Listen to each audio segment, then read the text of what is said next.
Right, so this is our SmartMarket platform. It's basically when you log in, you have this project structures similar to if you use Google Drive, you have different Excel sheets or different docs going on. We have the same concept of different projects. So for different use cases, you can create different projects. I'll dive into the demo project that I've built. This is just how the platform looks when you initially create a new project. On the left panel, we have the project, we have layers. Layers are basically data sets.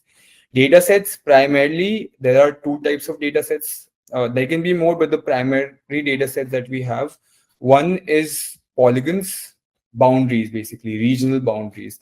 So whenever we do a new site selection exercise or expansion exercise, it starts at maybe a macro level. First, we might want to identify what are the towns or cities that I want to expand in. Once we identify the cities, we go a bit more granular and say what are the postal codes that I want to expand in. And then we keep going deeper into localities, and from localities, we go to the pinpoint location. So to make those decisions, we have boundaries globally, but here I'm catering the demo towards India. We start with like the most basic when you turn on any layer is our state boundaries. So we have boundaries for all states in India. Then comes like districts. So after state, we have district boundaries. Here, the district boundaries currently are color coded based on population. I'll just pull up a legend. So here is our district boundary, and it's showing which districts are highly populated, which districts are low populated. We have then tehsils, which are sub-districts. We go a layer deeper. We also have towns. So I was saying towns. So here I have pulled in all towns of one of India's biggest state, Uttar Pradesh. So these are all town boundaries in Uttar Pradesh. And then we also have village boundaries, which is sort of census defined the most granular level. So I'll be loading villages of Haryana. It will take a couple of seconds. It's just a heavy data set. While this villages of, yeah, so this is basically all village boundaries. And again, color coded based on population, where yellow is population over 10,000, green is population over 100,000. So this is just when I was saying at a very macro level, if I am a big bottler like Varun Beverages, what they do is on the map, they try to see what are those pockets, what are those towns that I should first target. And the most basic level information that they look for is population. I need people that I can serve. So population is first thing they look at. And this is villages of Haryana that I have here. We can go even deeper. So these are some layers that I preloaded beforehand. But our platform allows us to get any of these layers for any places. So let's say that pin codes, postal codes, I want to get for Delhi. I can just go here, query it, and here I'll get all the pin codes of Delhi. Each of my data layer comes with a lot of context and a lot of information. It's just not purely the boundaries. So like I was showing for district, along with my boundaries, I also get population. I also get what is the household count. We get other things such as what is the male count, what is the female count, working population, non-working population, what is the average income of each of these pin codes, what is the footfall, that is number of unique visitors that are going there for recreation purposes or to purchase retail, etc. So I can go here, and for any of these metrics, I can create a heat map and see how it distributes. I can go, and how I was talking about first level decision making, filter it. So on the map, I can see just what are those high populated pin codes in Delhi. And I can mix and match two filters together. So it is high population, and also want to understand what are the high footfall pin codes. So similarly, you can go deeper, deeper, deeper, and try to understand. So these are pin code boundaries. And then finally, what we have at the most granular level, government defined boundaries, is locality boundaries. And these locality boundaries for Delhi go from locality, sub-locality, sub-sub-locality. So a locality might be a broader area. I know that we have people attending from all over the world, but I will give some Indian level context. So a locality is, let's say this Vasant Kunj right here is a locality, and I'll just customize my tooltip so that we can see locality, sub-locality. So Vasant Kunj becomes my locality. Within Vasant Kunj, there are smaller sector which becomes a sub-locality. And within those sectors that there might be like gated societies or apartment complex, those become my sub-locality. So that's the concept of locality, sub-locality, and sub-locality. Here, the locality boundaries are actually color-coded by monthly household income. So the darker green shade you see implies that these areas have high income, and the red shade implies that these areas have low income. So this is again, I'll pull up the gradient, and here we can see how the affluence, what the legend is for what each color denotes. And this is really interesting because this gives us an insight more than just population. It gives us an insight about what might be the spending power of a person. And a lot of the brands, the products, they cater to different income level.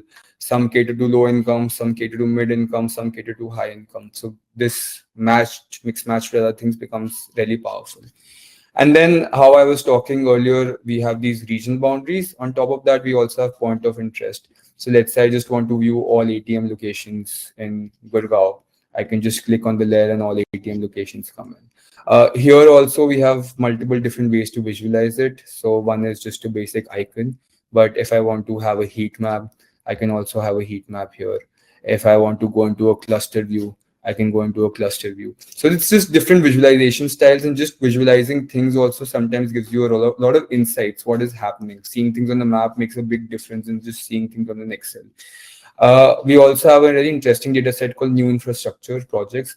So these are all new infrastructure projects that are coming in a city, be it a big shopping mall, big apartment complex, big highway, big metro station. Really interesting data sets for companies to understand where the city is expanding. So like I was mentioning how visualization is powerful. If you just look at the map and within the city of Gurgaon, you want to understand where it is expanding. You can clearly see that on the outskirts is where it's expanding. This is the area where it's expanding, and there are a lot of different projects happening here. If I click on any of these projects, we get more information about it. We get what is the name of the promoter, the project name, expected completion date, the cost, and a lot of other metadata that helps you with better decision making. And then one more layer, petrol pumps. So it's one of the multiple different layers that we have. Again, if I go into styling, I have the name of the gas station, the petrol pump. So I can also color code it based on which brand it is. So if I just want to see the color coding depending on the brand, I can do that as well. So this is mainly talking about how I can use visualization. We still haven't gone into the analytics part of it. Now I'll move more into the analytics part of it, and I'll take a use case of, let's say I am a retail chain, I'm a fast food joint. These are my current 4 locations. 1, 2, 3, 4, 5. These are my current 5 locations. And the exercise is that I'd like to expand within the state of Delhi, within the city of Delhi. I would like to expand, and I want to understand based on this platform what are the areas I should potentially expand to. So this is my problem statement, right? So the first thing that we like to do is try to define a catchment area. What a catchment area means is that each store that I have is already covering an area. So we would like to define a catchment area. There are multiple different ways to define a catchment area. One is a simple buffer. So traditionally, this is how companies used to do earlier. FMCG companies actually used to print a big map and then have cups and actually draw the outline of what an outlet or distributor is covering. But now with technology, we can do things much better. So this is a simple buffer, a straight buffer. So this is, let's say, 5 kilometers is what the area it is covering. But we have advanced much more, and there are other ways. So one thing is drive distance catchment. What drive distance catchment means is that if I, from this point, drive in all directions, how far can I get in 5 kilometers? So this here is creating a drive distance catchment, and you see these drive distance catchment are much smaller in nature as compared to the 5 kilometer buffer. And then we also have something which is known as drive time catchment. And drive time catchment is how far can I travel in X minutes. So time becomes even better because distance and time don't correlate to each other in metropolitan cities. Where there is high traffic, even a 5 kilometer distance can take almost an hour. So here, when we see drive time catchment, we'll see in areas like here, Northeast Delhi, I believe, the catchments is much bigger than the central part or the southern part of Delhi where traffic is much more dense. So some companies nowadays prefer using drive time catchment instead of drive distance catchment. And these drive time catchments are actually built on top of real time traffic data using Google Maps. So it considers traffic. It is also considering traffic. Where traffic is high, the catchments would automatically become smaller in size. So this is basically the first step where I define the area that I am currently covering. This is the area I'm currently covering. And again, opening, this is the area that I want to expand to. So this is the problem statement. First, what we'll do is we'll create grids. So grids is that I want to do my analysis on equivalent size grids, on 2 kilometer grids. All grids need to be the same size, and what my output would be exactly what are those grids where I potentially can open my next store. So we have these grids, we have these boundaries. In GIS, there is this simple functionality called difference. And this is basically a action panel where there are a lot of different analytic toolbox that you can use. I'll go over some of them. First is difference. So I have to take the difference between my drive time catchment. What this will do is that this will remove all those grids that fall within this catchment. So this is what we did. Now I have my catchments and I have the grids that I actually want to analyze. All the grids that I don't need have been removed. So this is my grid layer. Next, what I want to do is I want to start populating these grids with more information, with more content, with more GIS content. So our population data I was mentioning earlier, it's not just available at a pin code or locality level. It's actually available at a really granular level of 150 meters into 150 meters. So using our get demographic data for these 2 kilometer grids, I can start populating it with information. One is what is the population. The second is maybe I want to understand number of households. It's number household population. I want to understand what is the monthly household income. I want to understand what is the footfall of this area. So I'll just query all of this. I'll calculate the data, and in a couple of seconds, each of these grids would have population, monthly household income, and footfall. Again, I can go here and simply create a heat map. So first thing I want to understand maybe is where are the highest number of households, and we can see the households are much more higher here on the right side. Or I want to understand where income is higher. So income is higher here and somewhere here more south of Delhi. Where footfall is higher. Footfall is higher again central of Delhi and this side of Delhi as well. So this is all socio-economic demographic data that we fill these grids in with. But there is more to it. We can also fill in with infrastructure data, point of interest data. So how I was mentioning that we also utilize a lot of Google data.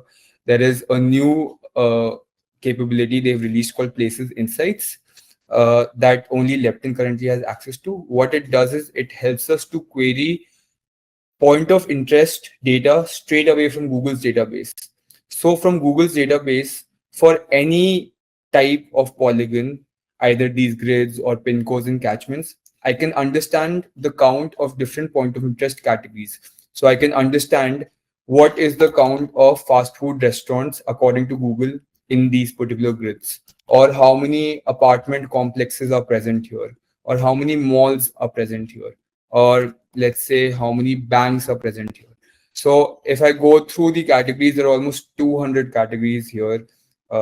Business, corporate offices, I can choose, pick and select what all I want. Education, we can pick school here. So just whatever is relevant to your problem statement, you can start picking up those categories. Now, once I've selected the categories for which I want count, next step is that you can then define certain filters to it. So one filter is that the business should be operational. It should not be temporarily closed or permanently closed. Second interesting thing is that we can also put filters on ratings.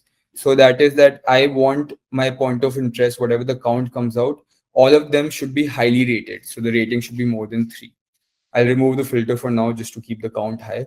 And we can also put filter on number of user ratings, which is sort of a proxy to popularity. So you can say that I don't want all point of interest counts. I only want count for popular point of interest. And for that, you can sort of put that these point of interest at least need 100 ratings or more. So this is one more filter that you can put. Then this is aggregate by, which mostly applies to restaurants, where when the count comes, you can split the count by, do the restaurants offer delivery or do they not? Do they offer dine out or not? Do they serve breakfast or not? So this is really specific to the QSR and fast food industry. Then we can select if the category should be the primary category or it can be one of the additional categories. And finally, include aggregate counts. What include aggregate counts means that with the count of how many fast food restaurants there are in each grid, we will also get what is the total number of user ratings for all the fast food restaurants, and also what is the average rating. So now you'll see that we have many more attributes that we've collated for these grids. And similarly, I can go here and then I can say where are highest number of fast food restaurants. So we get this particular grid has 140 fast food restaurants and this half broken grid has 115 fast food restaurants. But what if I go with reviews? Which fast food restaurants have highest number of reviews? So the gradient changes a bit, where this place right here has the highest number of reviews, which probably shows that the fast food restaurants here are more popular than the fast food restaurants here. There's a chance maybe it has a McDonald's and a Burger King and a Subway, which tends to have more higher user ratings. So this is how you can use the user ratings. Now, we'll see that for each grid, there are multiple things we have. We have fast food restaurants, count of apartment complex, shopping malls, banks, the population, the footfall, and many other things. Now, I want to sort of narrow down on what grids I actually would be the grids that I focus upon, the grids that I actually make a decision to open my store in. We have a function called score weightage. What score does is that you can combine all of these multiple attributes that you bring on, that you enrich your grids with, into a single scoring function. So what you can do is that each of the attributes that might be relevant to your use case, you can come here and give it a score. So I'll say that I care about high household count. I care that monthly income should be high, so I'll give it a weight of 0.4. I also want that footfall should be high, so I'll give it 0.2. Then fast food restaurant count, since the use case I took was expansion of fast food restaurants, I'll give it a weight of 0.5. And similarly, you can keep going down. I'll just stop at these 4 attributes. I'll say calculate weight. And then we'll see a score gets calculated. So now I'll say that I want to create my heat map basis of score. We get a heat map where the score is highest. I can go here and start filtering and eventually land on that what are those, let's say, top 4 grids where I can open my next store. This is a recommendation that is coming out. These are the 4 places that currently I don't target, and these are the 4 places that I can go and open my store in. Now, within, let's say I pick up this particular grid and I want to understand more information. What all else can I get? I understand the count, but maybe there are more things to it that I can get. So I'll just clean this up a bit. So this is my grid. First, we have something known as traffic insights. What traffic insights helps you do is that for all the roads that are here, we actually have traffic data. So this becomes interesting when you are trying to make decisions at, do I open my store here or on the other side of the road? So you can actually go here, and I'll put this on the tooltip, understand what is traffic segmented basis on the time of the day and also daily average. So I'll see that traffic here on this segment, daily average is 1,000 cars. And on the other side of the road, it is much more, 20,000. But that's probably because this is a service lane and this is not a service lane. So let's pick up this. This is a service lane. So daily average of vehicular traffic is much lower this side than it is on this side. So this is one interesting insight that I can get basis on traffic data. And all the roads, be it a service lane, highway, one side, two side, everything is covered here in our traffic data. Once we have traffic data, we can get more information. I was showing earlier about how the counts of fast food restaurants, the counts for apartment complexes. What if I actually want to see the physical locations, want to understand which are the fast food restaurants? I can do the same. So I'll just select fast food restaurants for which I want the count. like we were doing additional types, we'll select what all we want from those fast food restaurants. So the phone number, the business status, the rating, the review, all of that we'll get. We'll call this function advanced area insights, which first will tell us basically the count, how many fast food places will be returned and how many credits it's going to charge. So 119 credits. And then I'll say continue. And in a couple of seconds, it would bring all fast food locations, physical locations of all fast food restaurants here. So more than count now, I actually know what are these restaurants. I can go by the name, I can see if there is a McDonald's, and I click on McDonald's and I see there are 2 McDonald's here. I can see all the different restaurants, maybe a Taco Bell. I can differentiate it, which one's a branded restaurant, which one's not a branded restaurant. I can create a heat map here. I can say that I want to understand which ones are, one second, user rating count. Right, so this is basis of user rating count, where it's showing orange shade shows that high number of people have reviewed, and yellow is like low number of reviews. So I can filter it. That I just, how I was mentioning, I just want popular point of interest. I can go filter here, and then I can see these 1, 2, 3, 4, 5 are the high reviewed ones. I can see which fast food restaurants exactly they are. And then now I have more insights. It's just not the count, but actually knowing which brands are present there. And along the brands, I can see what potentially is the vehicular traffic in front of it, what potentially is the footfall. All of that can be done. So this is the use case around new site selection, how we started at what grids potentially we can target. And once we select one grid, we can start getting even more granular data about those grids. So this is one of the primary use cases that people use. And there are multiple other functionalities that are here. I didn't go over all of them. I'll just go over one more interesting functionality for, since the main idea is optimization for distribution, I'll go over one more use case. So here, what we have is a layer of all my current distributors. So let's say I'm a big FMCG company or a construction material company, and I have my 2 distributors here. And corresponding to those distributors, I have all outlets. What are all the outlets that I have? What you can do here is that you want to understand, if you want to understand which outlets should be tagged to which distributor, you can do that by using a function known as proximity analysis. What that does is that here you can go and say that I want for each of these outlets to get distance to my closest distributor. So you select. Sorry, Umang, I quickly wanted to give you a check. We have only 10 minutes left, so you may want to. I'll just go over this use 5 case. minutes for Q&A as well. Sorry. Right, I can select address. I can say aerial or drive distance. And then what will happen is that for each of my outlets, I would know that which one's my nearest distributor. I'll just color code it and show it how it looks. So these green ones basically are closest to here, and these purple ones, lightish purple ones, are closest to this particular distributor. So even if you want to do distributor outlet mapping, that's one more use case you can do with this. So I'll stop here. I think so. Yeah. I think so. I'm done with the demo. If there are any questions, I'd be happy to answer. So there are a few questions. Siddharth, do you want to go over them? My apologies. We can go ahead with the questions as well.